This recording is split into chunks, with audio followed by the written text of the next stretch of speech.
We're looking at our second reading from Aristotle, continuing from the beginning of his work, The Politics. And, this is the kind of text that I hesitate to even have students read.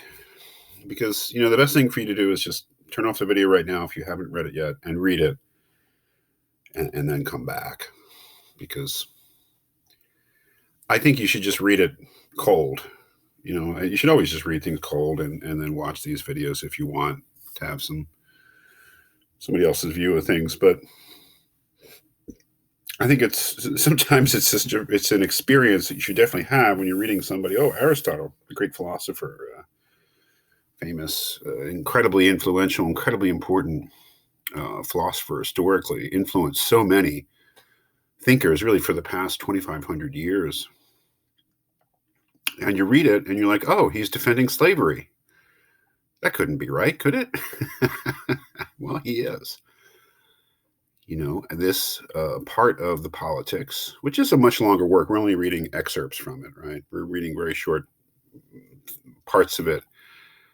So we have to, as with everything, we have to put it in context, which does not justify, obviously, his defense of slavery, his apology for slavery here. But that's exactly what it is. So a couple things maybe we should definitely acknowledge. And one of them is that Aristotle's society, Greek society in the 300s BC, was and had been for as long as anybody can remember a slave society. Human slaves were absolutely essential to everyday life in ancient Greece, the different Greek communities, different Greek cities, and absolutely, essential part of their economy and absolutely built into their notion of society. Slavery is very widespread. I can't tell you how widespread, but I think most people of wealth owned slaves. They had servants who were not slaves, who were free people. But they also owned slaves. And so slavery is not some kind of, in his society, it's not some kind of marginal or extreme thing. It's a part of everyday life. I don't know if Aristotle himself owned slaves, but I would imagine that he did. Being a person of some means. So he is apologizing for slavery here. And, that is something that is shocking. I was shocked when I first read it when I was your age. And I think that it's obvious that we modern people, would just, on the face of it, say that he was wrong. And I would say that he's wrong. But it's not just that we're culturally different. I think if you take a look at his arguments in favor of slavery, pretty weak, actually, which kind of raises the issue of didn't he recognize that they're weak? Why would he insist on these arguments that were really built on pretty flimsy foundation? But on the other hand, Aristotle's beliefs about slavery are kind of part of his general worldview. And I think the worldview that is pretty much the dominant worldview of all pre-modern cultures, let's say all cultures before the kind of things we read from, at least in the West, the kind of things we read when we start to read the 17th century writers like Locke and Rousseau, or Locke and Hobbes, and in the 18th century Rousseau. And that is the notion of hierarchy, that the societies are built on hierarchy, and there has to be a ruler and a ruled, or everything will go haywire. There has to be a hierarchy. There has to be a superior and an inferior. And clearly Aristotle believes that of human beings. You'll see, if you read closely, that not only does he defend slavery here in this excerpt, these chapters from The Politics, but at the bottom of page 2, he believes in male superiority. He says, again, the male is by nature superior and the female inferior, and the one rules and the other is ruled. The principle of necessity extends to all mankind. Aristotle believed that there were natural rulers and natural inferiors. He believed that the better should rule over the worse, and this is essentially his. If you look and see, this is his justification for slavery. Is that slavery is justified because both sides are better served by slavery. He believes that the slave is a piece of property. That's what he says in the first section when he defines slavery, or defines a slave as a piece of living property. But then later, when he actually is called upon to justify slavery, because it's clear that in his society, he refers to people who say that all slavery is unjust.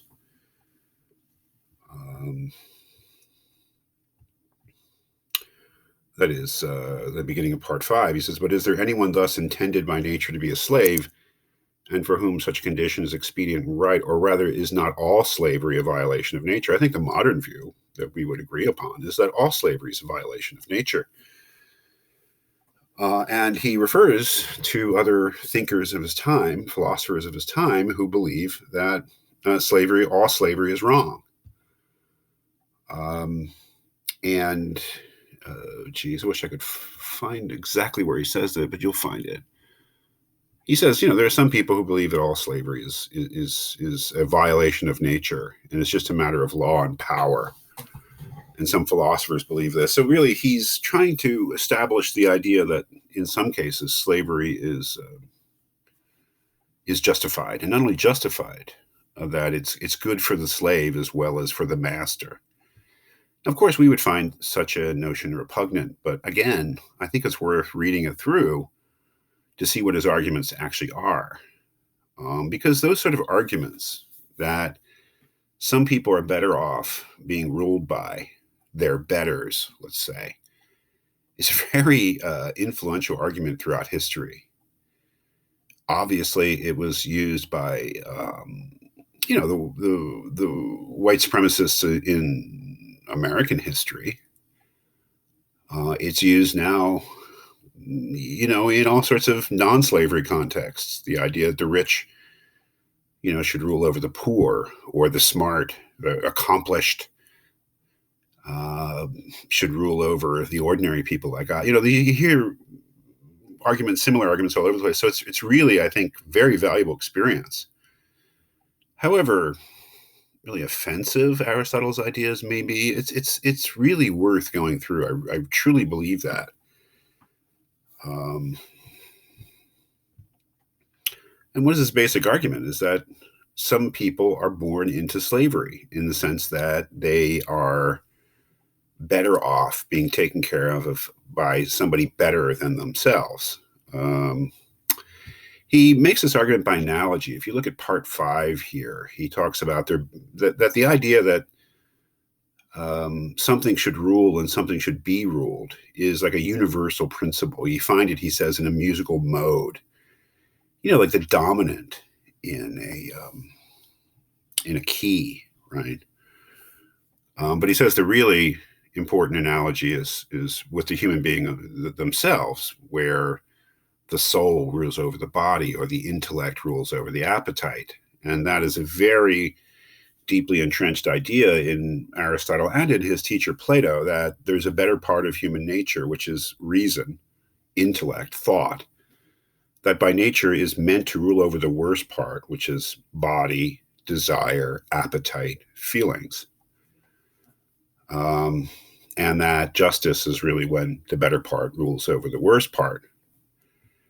Aristotle extends that analogy to human beings, that the better human beings, that it's better if they rule over the worse human beings. Now, who are the better human beings? Well, he does indicate that the better human beings, in his opinion, are the more rational ones, and the worse human beings, the ones who cannot reason for themselves. That's a pretty flimsy argument, I would say. I mean, do we really think that there are human beings who can't reason for themselves? And are they really be better off being ruled by someone else? Well, I mean, there are a whole class of human beings who can't really reason for themselves yet, and those are children. Um, and most of us would agree that children, to a certain point, need to be ruled over in the sense that they need to have decisions made for them, not that they need to be oppressed or certainly not mistreated. But that children can't yet rule themselves. They haven't reached the so-called age of reason, and that it's perfectly okay for their parents to make decisions for them till a certain age, right? But I don't think any of us would agree that that would extend into adulthood, or it becomes very, very problematic to say of an adult, a grown-up, that they're better off being ruled by someone else. But that's basically his argument, that there are such people. Now, he does say that there people fall into slavery by different means, and he talks about the Greek practice of taking slaves when one Greek city defeats another in war, and that people who were noble and autonomous, and they happen to lose the war, so they're taken into slavery. Aristotle admits that that is not natural slavery, that just because someone has enslaved you doesn't mean you're a slave. And that's why he says at the end, it must be admitted that some are slaves everywhere, others nowhere. That some people are taken into slavery, although they don't have slave-like natures. So really what he is, I think, defending is this idea of natural slavery. And natural slavery for him would be when the better rules over the worse. And the key is, his key claim is that it's for both of their benefits, right?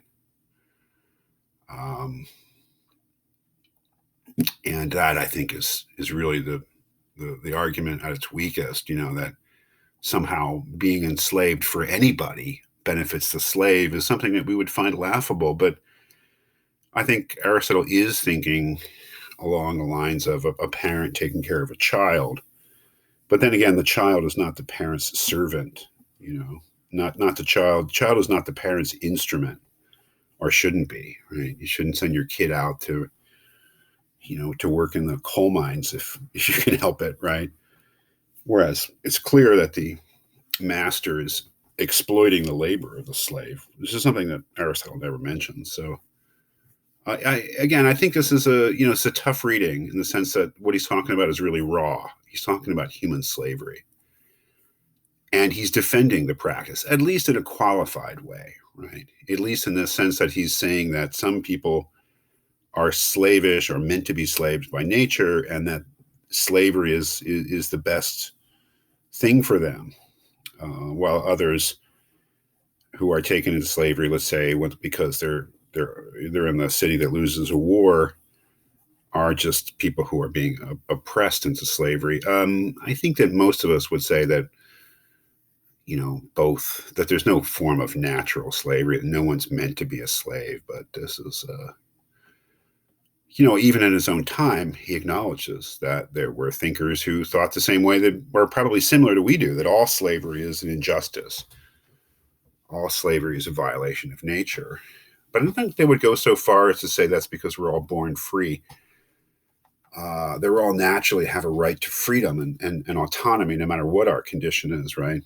That is really kind of what the class is about, is to see how that idea that human beings are, as individuals, born free, so that any attempt to enslave them, no matter who they are, would be a violation of nature, because it would be a violation of their rights.